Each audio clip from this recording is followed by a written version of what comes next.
খুব স্বাভাবিক, এটা কমন সেন্স যে নারী অধিকার নিয়ে এবং নারীর প্রতি যেন বৈষম্য না হয় সেটা নিয়ে যেন আমরা সবাই কথা বলি।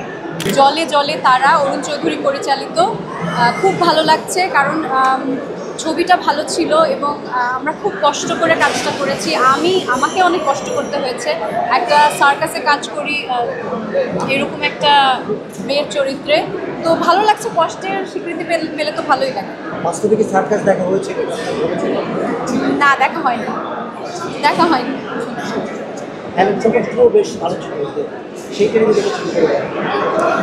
হ্যাঁ, অ্যালেন স্বপন 2 দর্শকের কাছ থেকে প্রতিক্রিয়া ভালোই পাচ্ছি। আশা করি সামনে দর্শকের প্রতিক্রিয়া ভালো হলে আরেকটা 3 হওয়ার সম্ভাবনা থাকে, দেখা যাক সেটা হয় কি না। এছাড়া আর কি কাজ? খুব রিসেন্টলি একটা কাজ করলাম, সেটা হচ্ছে একটা ট্যালেন্ট শো, দীপ্ত স্টার হান্টের বিচারক হিসেবে ছিলাম। সেখানে কিছু নতুন মুখ, নতুন ট্যালেন্ট আমরা পেয়েছি। আর এছাড়া আমার আসলে অনেক বেশি লম্বা সময়ের জন্য কোনো ভবিষ্যৎ পরিকল্পনা থাকে না। সামনে যদি ভালো কাজ হয় সেটা আপনারা সবাই জানতেই পারবেন।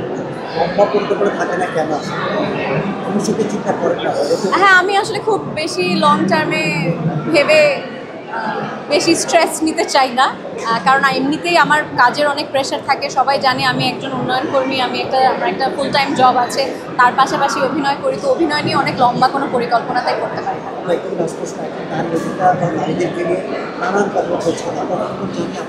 সবসময় মানুষের অধিকার নিয়ে অনেক বেশি সচেতন, এই সময় দাঁড়িয়ে আসলে আমাদের কী বলবো, নারীদেরকে এগিয়ে যাওয়া বা নারী অগ্রযাত্রা।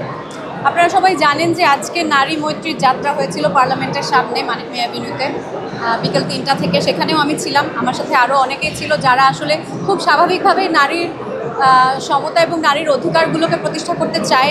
আমি শিওর আপনারাও সবাই একই জিনিস চান, কারণ আমার দেশে, শুধু আমার দেশে নাই, পৃথিবীতে অর্ধেক নারী আর অর্ধেক পুরুষ। নারীরা যদি পিছিয়ে থাকে, নারীরা যদি নিজেদের অধিকারগুলো না পায়, তাহলে পৃথিবীটা তো সামনে এগিয়ে যেতে পারবে না। তো খুব স্বাভাবিকভাবে, এটা খুব স্বাভাবিক, এটা কমন সেন্স যে নারী অধিকার নিয়ে এবং নারীর প্রতি যেন বৈষম্য না হয় সেটা নিয়ে যেন আমরা সবাই কথা বলি।